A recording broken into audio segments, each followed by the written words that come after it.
Bonjour mes chers choristes et amis. Aujourd'hui, j'ai décidé de vous faire un discours sérieux, histoire que vous ne pensiez pas que le confinement m'ait perturbé le cerveau. Quoique.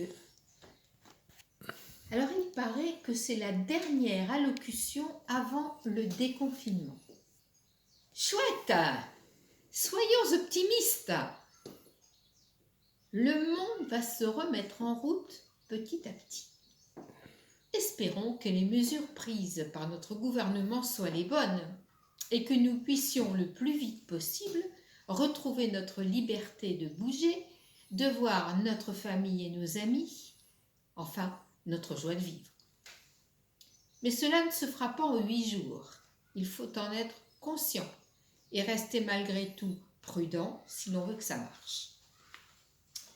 Et quant au CA, alors, il est certain, mes amis, que nous ne reprendrons pas avant le mois de septembre, hélas.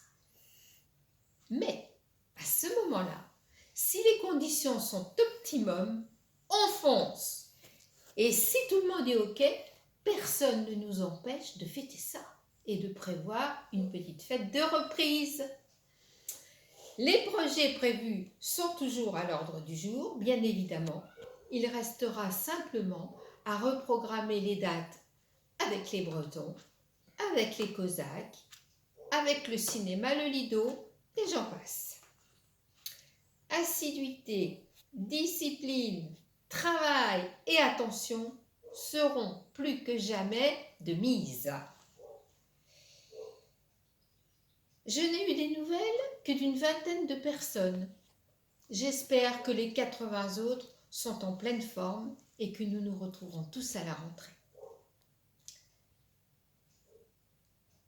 En rangeant mon garage, j'ai retrouvé une petite caisse pleine de vieux livres de recettes ayant appartenu à ma maman.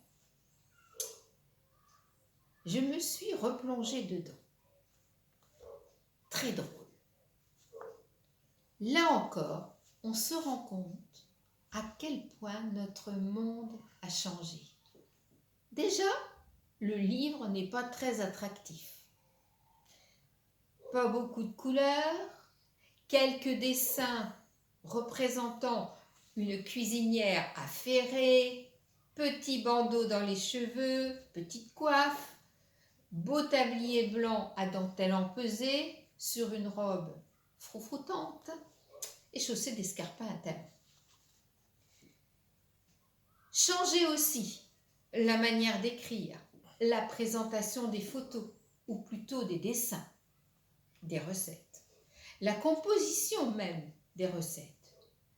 Pas vraiment light. Et de la graisse, et de la crème, et du beurre, et on y va. Certainement très bon, mais pas très light. Quant aux ustensiles utilisés par la maîtresse de maison, très drôle. Il y aurait matière à faire une chronique entière, spéciale. Ce moment drôle et un peu nostalgique m'a inspiré une petite recette perso. J'ai envie de vous la livrer pour finir cette allocution sur une note d'humour. Recette pour un concert réussi. Ingrédients.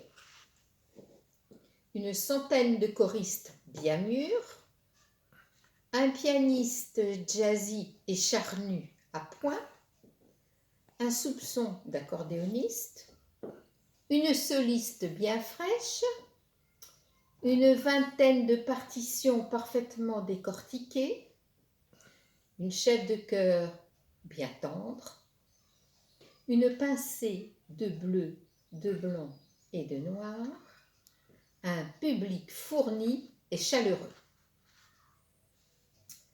Mélangez les ingrédients sur une grande scène. Alors, les choristes bien mûrs, le pianiste charnu, la soliste bien fraîche, un soupçon de stress et d'attention. Remuez l'ensemble en montant et en descendant plusieurs fois de la scène afin d'assurer l'homogénéité de la préparation. Rajoutez quelques respirations et vocalises. Laissez reposer l'appareil. Pendant ce temps, préchauffez la salle, thermostat 8. En profitez pour procéder à quelques vérifications et assaisonnements divers. Enfournez 1 heure et demie dans une salle très chaude. C'est prêt.